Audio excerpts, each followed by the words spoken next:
Hello and Happy New Year, Glocal citizens. Welcome back to the podcast that inspires a borderless mindset around manifesting a new world. I am your host, Florence Sadu, and this episode comes to you myself from Ghana and my guest from the United States. And it was recorded on the heels of a literary festival that took place at NYU. And that's going to be interesting to talk about because that is part of my guest's story and his timeline for getting to where he is now. And so I'm just excited to bring this episode out now because as we look at the new year and think about just new things that are going on for ourselves and for those around us, this conversation brings very positive for setting new intentions and fulfilling our own visions for ourselves. So let's get started with his introduction. He is the inaugural Vice Provost for Institutional Inclusive Excellence at Tufts University and a Professor of Practice at the Jonathan Tisch College of Civic Life. Previously, he served as the Senior Associate Vice President for Global Engagement and Inclusion Leadership in the Office of Global Inclusion, Diversity, and Strategic Innovation at New York University. His career at NYU spanned nearly 20 years, and he has 25 years of progressive experience in higher education, nonprofits, corporate sectors, arts and creative industries, as well as social responsibility, humanitarian, and philanthropy initiatives as an educator, professor, professional trainer, consultant, strategist, and keynote presenter. He has provided DEI leadership and strategic consulting for executive managers across the globe at organizations such as American Eagle Outfitters, Unilever Global, and the executive team for American Repertory Theater,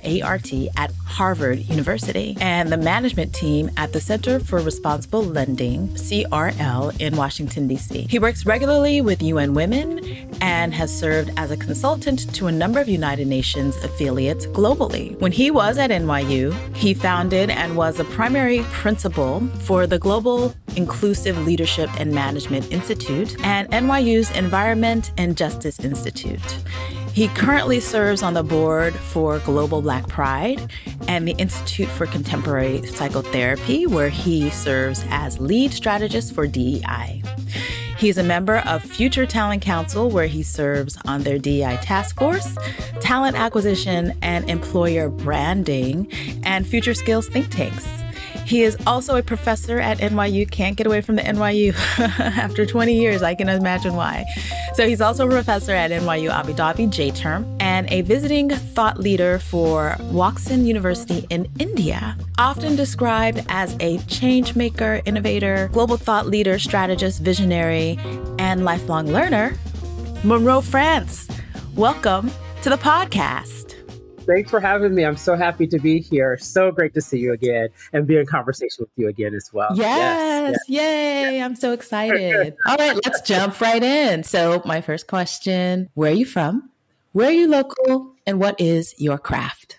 So I'm from originally outside of Cleveland, Ohio, but then also as growing up as a child, my family have deep roots in North Carolina in the South. And so I would spend quite a bit of time as a young child going back between the North, quote unquote, the Midwest and the South, right, to North Carolina, in a rural part of North Carolina up in the mountains and not far from Virginia.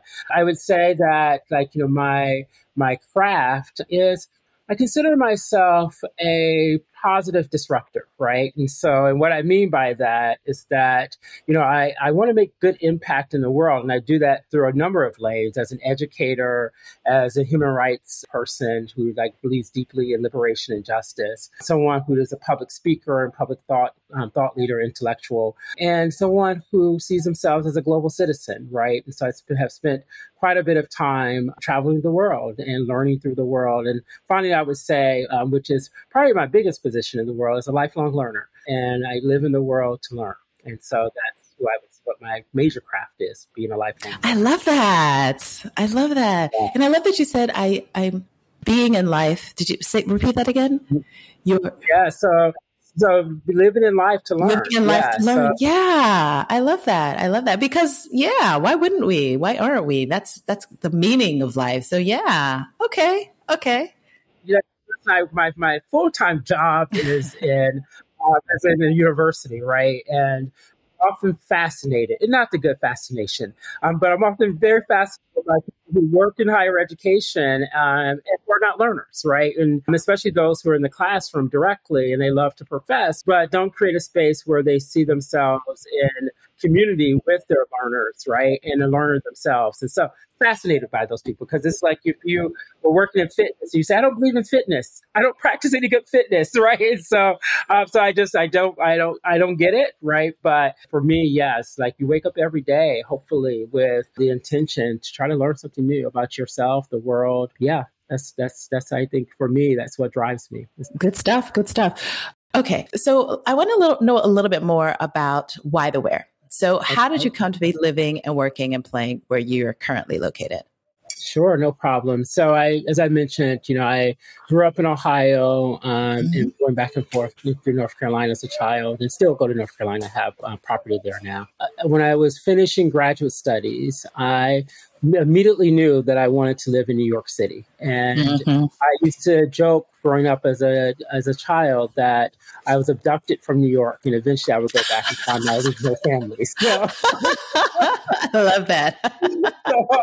so in some ways I have so many chosen people in my life that are my chosen family, right? Yeah. Whether blood or not, right? And so right now I am living back and forth between Boston and New York. And, I would say that my why, where, right? When I decided to move to New York City, I wanted to be a part of the epicenter of life, right? Where you felt this heartbeat, just by waking up in the morning, being out in the streets and that fresh air of New York and not so fresh, right? But that air that, you just kind of take in and you feel this liveliness itself. And I was in my late 20s and, I felt like nothing could stop me in the world. And it was a fascinating time in 2000 when I moved to New York, and I've lived through many, many, many monumental moments in New York, from 9/11 to the blackout in New York that happened, to many other things, right, over time, and Occupy Wall Street. So many yeah, that's right. Yeah. Right? And so, but people often forget about that history already. But yeah, I know. Right? Yeah. So I lived through a dynamic time in the city, and it really has shaped me. And I think that's really being in a city that is global itself, right? I didn't quite realize that coming into the city, that's part of what drew me into the city, right? Is that the global nature of it, right? And then it just kind of opened me up to start seeing all parts of the world. And now I'm in between New York and Boston. Life happens. And during the pandemic, I purchased a pandemic house and moved out to Long Island. And so that I wanted the best of both worlds, being able to have my yard and be able to sit in my backyard and have a little front stoop at my house and have multiple rooms and all of those things. I actually put in a white picket fence. That was the first thing I did when I moved in, no joke. So, oh my gosh. Oh my goodness. Wow. So I wanted a piece of my American dream, right? Yeah. Okay, right. But then I still wanted the city in my back, at my fingertips. And so it's the very reason I continued to work in the city before I made this move to Boston. And so far, I've not given up my house on Long Island because, it's part of who I am, part of my DNA, just this New York thing for me at this point. So, but now I'm in Boston, and Boston is a lovely little city. It's quaint. It's a cute place, but it's growing on me more. But I never saw myself living in Boston at all. As a matter of fact, a couple of years before moving to Boston, I said, I would never live here. It's cute. I'll come back and visit. I visit Boston, but never live. And be careful what you say, because that is now where I'm spending quite a bit of my time and just making sense and meaning of it. So sure. Yeah. So, but why? Why did you leave New York? Gosh, New York-ish. Leave New York-ish. Thank you. Yes. Because I like to always qualify that. I live in Boston, and I also have a new house in New York, though. Exactly. So maybe it makes it sound cool. But what I would say, it was time to make a change, right? And I had been at my past employer, New York University, for many years, over a course of 2 decades. And, I had made really really profound relationships during that time and have had a lot of great opportunities to grow as a human being, to grow my career, to learn so much about sort of how to be a leader, especially within a global context, which is something else that I feel deeply committed to. But then you get to a point in your life and your career where you realize that life becomes a little static in some ways. And you need, if I say I'm a positive disruptor, I sometimes have to disrupt my own life, right? And and then see what happens, right? And then you just see what happens. And so I'm navigating and seeing what happens. I have a phenomenal job at Tufts University, where I'm vice provost for institutional inclusive excellence and a professor of practice in our Tisch College of Civic Life. And that's what drew me there, the opportunity. Sure.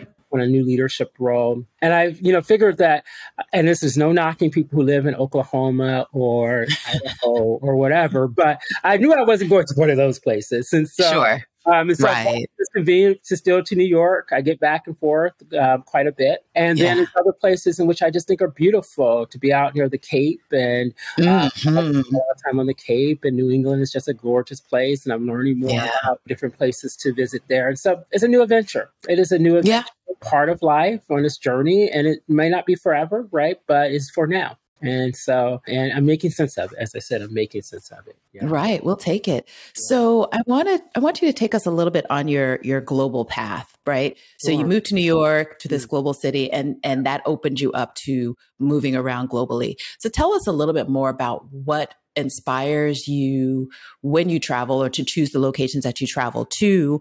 And I'm sure some of those are incorporated with your work, but tell us about you in the globe, around the globe. Sure, absolutely, no problem. So as you're correct, a lot of my global travel, or what has opened me up globally, was my work, right? Because at NYU, it has such a global reach with 3 universities, full universities in the world, one in Abu Dhabi, one in China, and then one in New York, and then all these different global locations. We actually met through some of my work travels to our NYU, to the NYU Ghana site. And so that, opportunity to be able to be in that space, to be able to be a fabric of the global strategic work that was happening at NYU, and also to be able to work deeply with my colleagues in Abu Dhabi or in Ghana, or some of the work I had the opportunity to do in South Africa, which is one of my favorite places in the world, as a matter of fact. I just got back from there. Yes. Oh, it's gosh. beautiful. I've been a little bit of time, so I'm kind of envious of you right now. But no, I'm very happy, because every time someone gets to go, I get joy through that. And so a lot of it was through work and about possibilities. And I love to work on projects with people that, brings, a part of what my sensibilities are, part of what their sensibilities are, in creating something. And so a lot of what drove my sort of initial global travel was this, creating possibilities, right? Whether it was taking students on opportunities to learn, whether it was traveling to work on a new project or program with a colleague at a campus or university in South Africa. We started to take students on exchange trips to South Africa, to the University of Free State. So of all places, right? I've been to the Free State a few times, as a matter of fact. And we had students who came to New York for a period of time. Then we took our students there as well. And I helped to lead that trip and that experience and that program. And so a lot of it was about possibilities and building relationships. And then over time, in that relationship building, right, I created more of a global community. And so even when not traveling for the work per se, then I traveled to see friends in the world, right? Because, when you're naturally doing work within a global context, and you're truly immersing yourself in communities and cultures, and having dinners at people's homes, and meeting their mothers and their partners and their children and all that, naturally you start to build this community where people become your friends, not just your work colleagues. And so then, it starts opening up the world to travel to see your friends, because, for me, relationships mean a great deal. And so that was another reason, right, to nurture these relationships that really inspired me, and to be around some really dope people doing really incredible things that have similar values to me in terms of global possibilities to make impact and to see change in the world. And so then it just becomes a part of your heartbeat. And so if I can't if I can anticipate a new trip outside of the U.S., and I'm having a hard time. Right? I don't have anything currently scheduled, so it's a little bit of a thing for me right now. And so, I'm supposed to be in Abu Dhabi now for COP28 and change my plans and figuring out if I'm going to be there in January. So I need to get something planned because it gives me something to look forward to, and I feel like that I'm still embracing my identity because it's hard for me now not to have at least every couple of months a global trip. When I was back at NYU, it was much more regular, and so it'll have settled down a little bit, a little bit, but I have spurts, right, where it picks up. Sure. Yeah. Back or whatever. Yeah. It's so interesting you say that because I had the same sensation during COVID when I was here. And for the first time, I didn't have a plane ticket that was going somewhere. Yes. And I was like, wow, this is not for the first, well, for the first time in more than a decade, right? Sure. Because I always had, some place that I was going. So I can 100% relate to that. Yeah. Right. Restless. It's like, sometimes, even though I'm traveling, I'll say, I can't wait to get back home. Right. I'm just so frustrated, this or that or this. And then I get back home and I'm like, okay, well, so let me start thinking about the next trip. Right. I hear you, totally hear you. And I felt the same during the pandemic. And, and as soon as we were able to travel again, I was back out there and, navigating it safely. Right. My first trip back from in the midst of the pandemic, I think was in St. Kitts. Okay. Moved there in the midst of the pandemic. She still now lives there. And I've now been twice to see her. Nice. So my first trip. And it was, it was a bit of a challenge, trying to and all it was in the midst of But yeah, I had to get back out there as soon as I could. And then from there, I went to Mexico a couple of times. And it was just let me just I'll put on a mask, I'll take my test and I'll make it work because. I hear you. That's like high five. We're of the same brethren.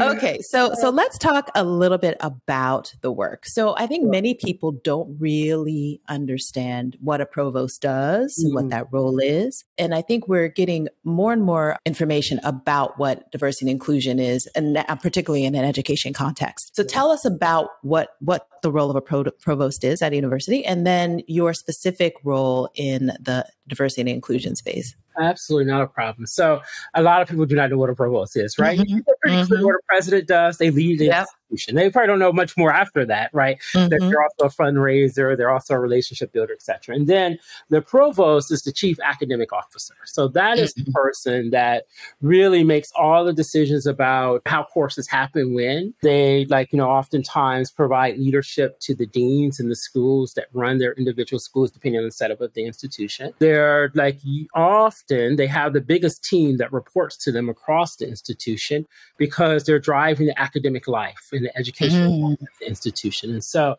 they are really the person that when you think about the mission of an institution, it's about really sort of teaching, learning, creating and curating new scholarship, and then also and also research. And so I am, as one of the sort of deputies of the provost, my area is to help to advance, inclusion and inclusive excellence across the university, in alignment with, driving the academic mission of the institution.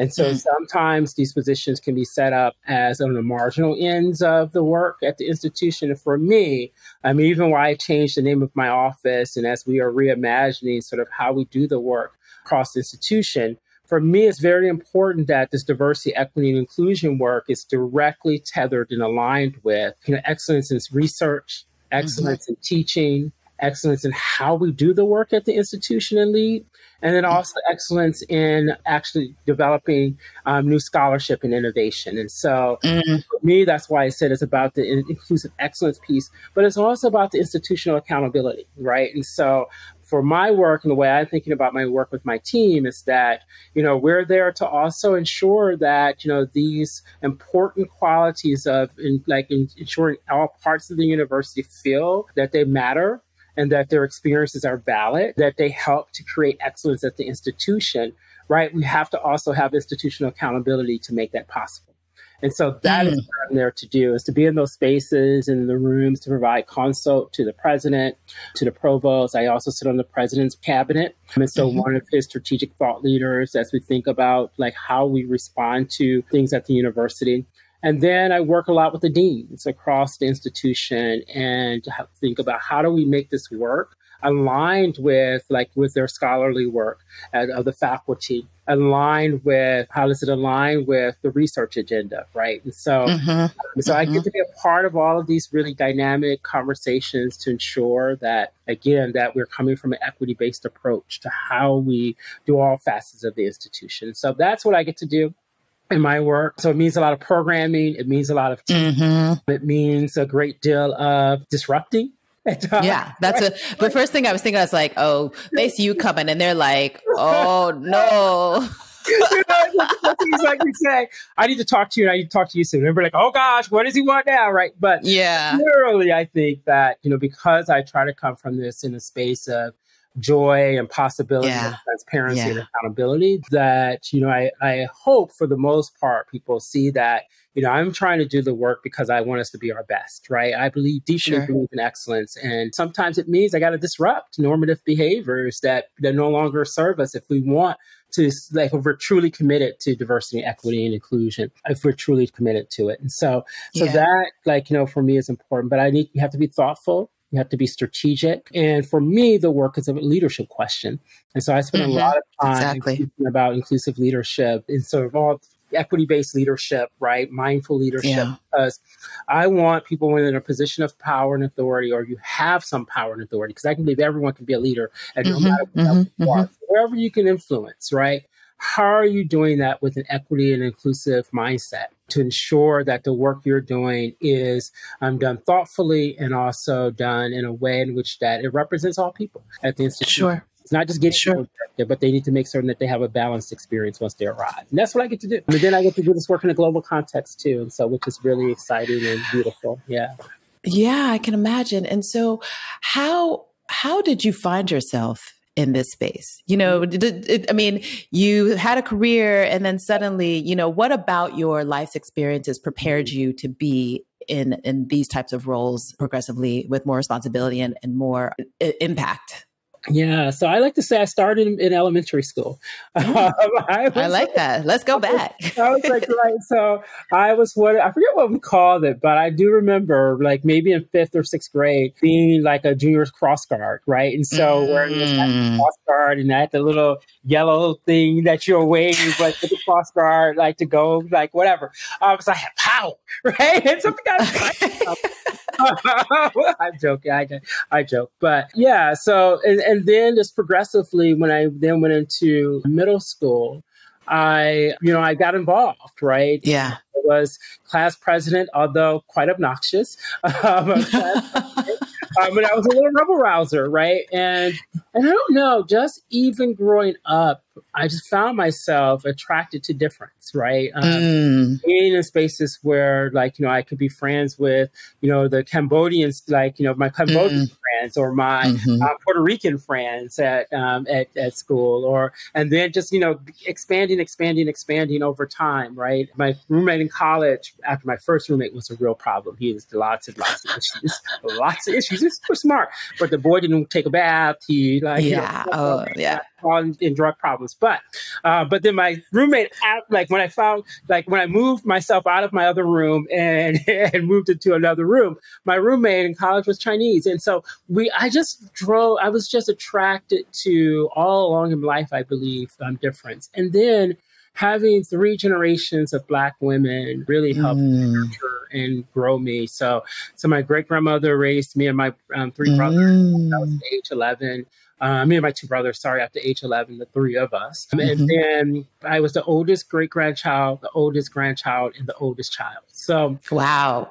So then with my grandmother growing up as a child before she passed away way too young. I was her everything, right? I would spend a lot of time with her, between her and my mom. And then, of course I was the oldest with my mom. And that created, for me, a great sensitivity to understanding my male privilege and also a feminist, right? What does it mean?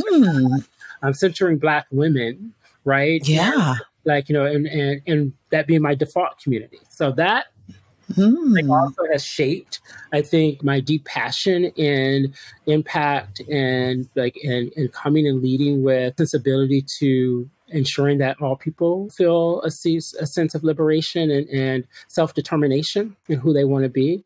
Part of that also, too, is that my mother and father had a really complicated relationship, and there was lots of violence and trauma and things like that. And that's also made me more sensitive to the world. Because I want to ensure that, people don't experience power being used in really corrupt ways on top of over them. I like to say I'm a structuralist, but I don't like structure on top of me. And so I like structure because it helps you to understand and anticipate what's happening, and it creates more equity and it creates clarity for people to understand pathways. But at the same time, structure laying on top of me or on top of us, right? It is it doesn't equip us to be able to have liberation. So that it became, for me, a deep part of all of who I am. And then I just naturally, again, for whatever it is, and I don't know why, is I just felt like I always wanted to be a leader in some way, right? Just always felt like I wanted to be a leader. And not in a bad way, like authoritarian leader, but someone who felt like I can use my skills, I can use my talents, I can use my voice, and I can use my time to help make things better. Sometimes that means aligning and corralling people or working across across groups to be able to make new possibility. And then finally, I've always liked to, and this is again, and maybe just over time, it became something that I just got more and more passionate about. But I've always liked this thing about what are we going to do new? What new project can we work on? What new possibility? And that so I like to be around people like that, people who like to do and like to imagine and like to create new possibilities. And I have found that people who navigate the world globally are typically people like that. And so it's a natural, kind of magnetic thing that has happened over time as I've built relationships. And so that's it. I can't pinpoint an explicit moment when I said that, oh, I know this is my drive, my calling. Sure. But it just became. And okay. I just became, I was involved in church. I was a choir boy. I was an usher boy, taught vacation Bible school. I mean, so whatever, whatever part of a community or whatever part of something I've gotten involved in, I've often taken on roles, right? And sure. I've done that in so many different ways, from activism to the workplace to community to projects outside of it in between. And it's just, I feel like it's just something that is meant to be, but it doesn't mean that there are times I'm like, hey, people just leave me alone. So I also struggle with that. I can easily the weekend and just be to myself, right? And sure. Creates that space to rejuvenate, to to get in re-energized and all of that. But it's about possibilities. It's about new possibilities in the world. Yeah. Okay. So you were talking about the different places where you've been and where you are. So I want to move into Glocal speak. Sure. So I ask you to share a word, a phrase, or a saying that is a meaningful part of your local experience and why or how you come to value it as Glocal speak. So in this regard, you can use your locals or maybe something you've picked up along your global travels. That is a very interesting question. And I would say it almost makes me think back to my great-grandmother. And this is such the embodiment of who she was, and this is a phrase, and it's not a Glocal phrase per se, but it's so deeply embedded in me and how I lead and how I show up in the world unapologetically.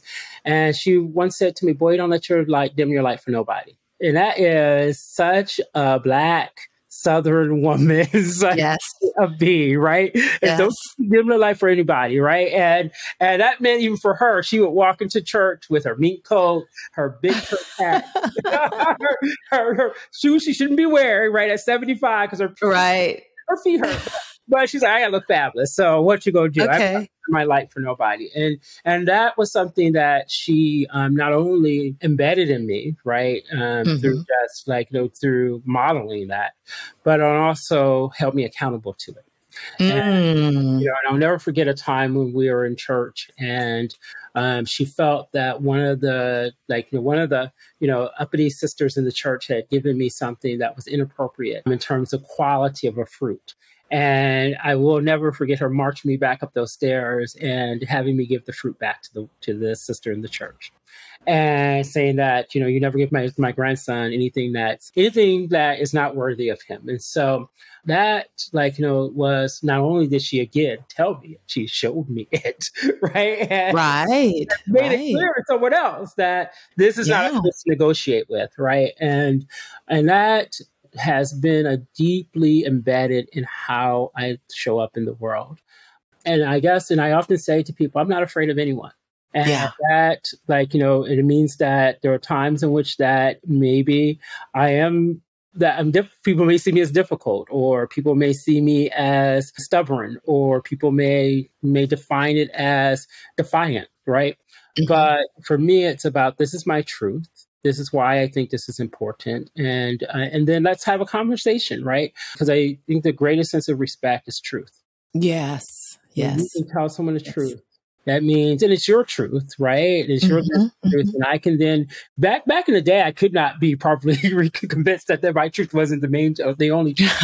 Much better place to understanding of the world. Much better understanding of my place in the world now, right? Right. Many truths, right? And so I can state that truth, and then we can negotiate from there. But if someone asks me a question, why not be truthful? Yes. And you may not like it. It may not be exactly what you wanted to hear, because oftentimes people want you to just be nice. And I think this is is for the birds. Kindness is very intentional, how we show up in the world, and we are truthful. So anyway, that boy, don't dim your light for anybody is something that I've carried with me so deeply. And I think I often think about this even in the spirit of people from the homeland, right? I was going to ask, yes. Showing up in their big, bright, beautiful colors, right? And just just showing up who you are, right? And power of that, and the disruption in that. And so I think there's something beautiful about it. It is something that, I hold tightly to, and it's something that's embedded in me, and I needed to hear as a Black boy growing up that, because the world has tried to minimize us, Black men, Black women, and has tried to minimize us so much. Black trans people as well, of course, right? Tries to completely annihilate them. But I think that it is something that sits with me deeply. Yeah. Sure. So picking up on that, and in your work globally, there are a lot of cultures that are, purposefully light dimmers. You think about it's just a structure of their culture. So have you experienced in your role in the DEI space, having to really sit with or settle to some extent on how effective or how impactful you can be in this space because of those types of constraints? You're right. Absolutely. Yeah, it's hard. It's hard. The academy is not an easy place, and it's a culture in right. Right. Yes. So even that within that context, right, and then you get into the capital C culture, right? Right. Exactly. Yes. And so I, in those spaces, try to figure out what can I still own and what can I still feel like I have agency over. Right. Because that is not easy. And it's not easy leading in these spaces and navigating, and then traveling the world in some cultures we know politically. It has dimmed the light of whether it's micro parts of its culture or majority parts of it. To get in power and do that. And I've been in some of those places in the world, and it can be really, really stifling and hard and challenging. But in the midst of that, I always think, though, and this is certainly true in the academy without question, and then in also cultures around the world, there are always resistors. And I always say, and even when I'm talking with students and we go in these cultural immersive experiences, right, not only look at the not only see the macro culture, but what are those subcultures and microcultures that we don't see like readily? Yeah. Because within that, whatever we learn the truth is, that don't hold that as the only truth. And as I was learned that over time, right? Yeah. See myself in the world, but that that whatever you see, like ask yourself, like, pull out and say, who are on the margins here? And what might their stories be in relation to this truth you're being told? Right. And then within that context, when people say, that it's not easy to be gay here, or all women are oppressed here, or blah, blah, blah, blah. And the on a macro level, that might be real true. But then once you start pulling out and looking into the margins, you may actually find people who have been resistors, who are who are finding ways to liberate themselves in the context of an oppressive macro culture, or who have been disrupting and quote unquote in a positive way, deviant to what or defiant to what they are told they're supposed to be. So that gives me hope. That gives me hope, right? And I think that's, again, like being in the world, being a global learner and a global citizen has opened up me to see holding multiple truths at once. And that is sort of what has been helpful being in the world. Sure. So you kind of drew me to my next question, which is why academia? Oh my God, this is not the question asked me today, especially the context of what's going on in a campus climate right now in relation to the war in the Middle East. It's been a hard semester, but I would say in my campus, in campuses like mine, but it is, I left academia for a little bit of time. And as a matter of fact, as I was doing my transition out for the period that I did, and I left full time because I was still doing a lot of training and education work. Sure. Back in the academy and working with universities to do work like projects and consulting with them. But full time I left for a bit. In part, I was getting a degree in fashion, which is myself. I did some fashion stuff in high school, and then thought I was going to go on into fashion school for like a 1.5-year program or something like that. My grandmother was like, my great grandmother was like, I don't know what you're talking about. That's not going to happen. So I don't know what that is, but no.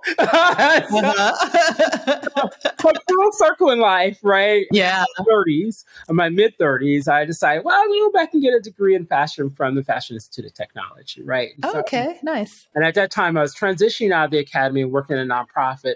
And I left the nonprofit and I did some stuff in fashion for a period of time and worked for myself. Okay. And did some marketing stuff. And I was still dabbling in education too. I never left higher education program. And then so I did that for a little bit of time. And then the economy went bad. I needed to go back into work. And then I worked, and I was up for a job back at NYU where I had left. And then I was up for a job at Lambda Legal and also the Posse Foundation. And so you can see all the connectivities because it was all driving back to social good and some elements of education. Because even with Lambda Legal, I was working on the educational side. I applied, and that's where I ended up working. And that worked out for me ultimately. And NYU kept saying, "Are you sure? You sure you don't want to come back? You sure you don't want to come back?" This is why I always think about how do you leave a place, and as much as you can, not unless they're trying to. Unless it's something to do with your integrity or how people drive you, that's one thing to leave a place, not in a positive way. But if it's possible to leave in a positive way where your legacy precedes you and you've left doing good work and being respected for the quality and impact you've made, it leaves doors open, right? And so ultimately, I did go back to NYU, back into higher education in 2009. And part of that, I'm getting to your answer, part of that was I realized that, because I'm a learner, and not that you can't learn in all parts of the world. Let me be clear about that, because you can learn. I learn every day just by living in the world. So hold that there. But I wanted to be at the epicenter where new knowledge production is happening. And that, to me, again, gives me the space where I can do all these, if you're in the right institution, because not all institutions exist, right? Yeah. Where you have the platform to create new possibilities. And that certainly was the case for me at the time I was at NYU. And now at Tufts, the same, like there's space to be entrepreneurial. There's space to be creative. There's space to to create new possibilities. And so far, I've been supported around that.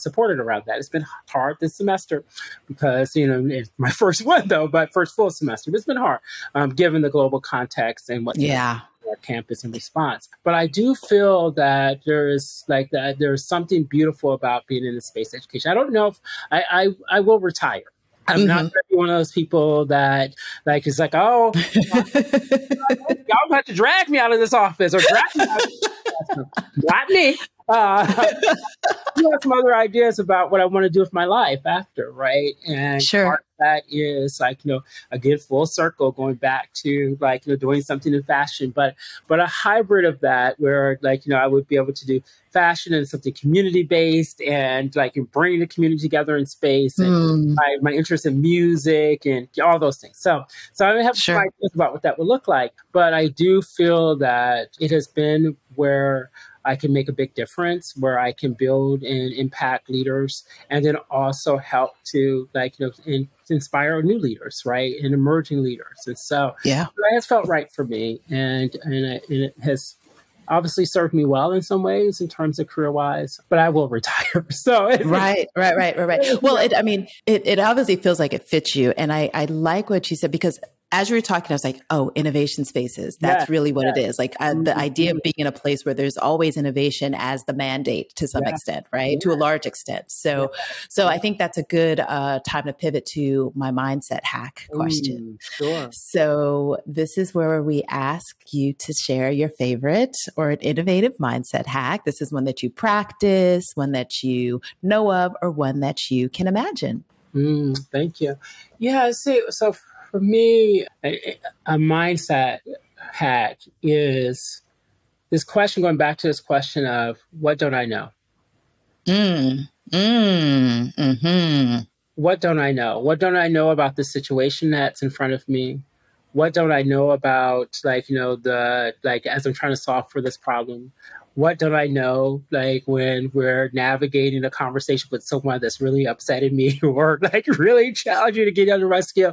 But that's when I'm at my best space, right? That isn't when I have gotten my rest and I'm clear-minded, right? That what don't I know? And that is going back, again, it's driving back to this learner, right? Yeah. What don't I know? And that has served me because it has made me curious, right?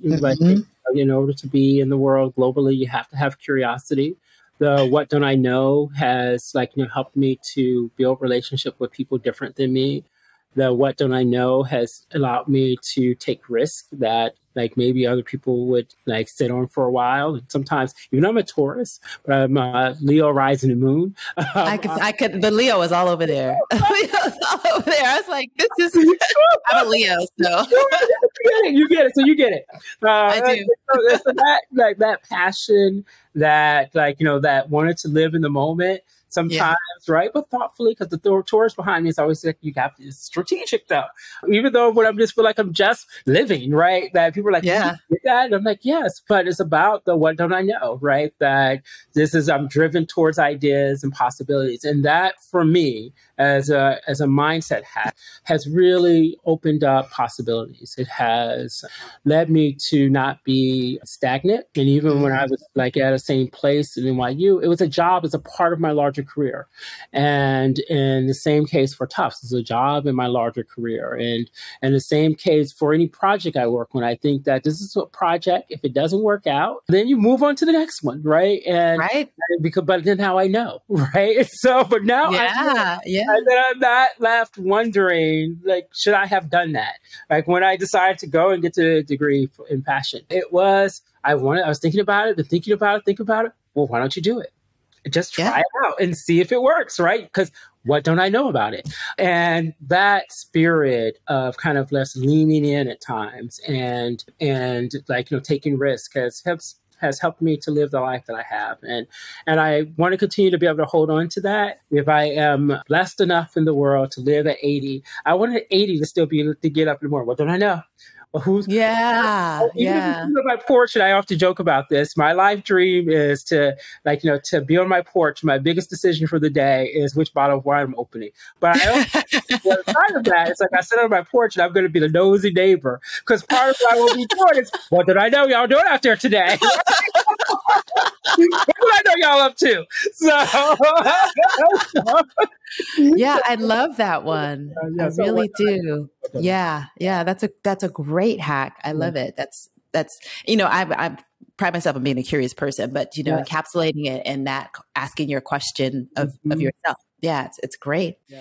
So Monroe, I want to be mindful of our time. Sure. And so before we let you go, we always like to know what our guests do when they're not working and they're not solving problems. And so I typically ask if you're a reader, a watcher, a listener, and what are some of your favorite reads, watches, or listens, or what else do you do in your leisure time? Beautiful question. Beautiful question. So I would say that I have great ambitions on being a regular reader. And you should see the number of books that I purchased that I Right.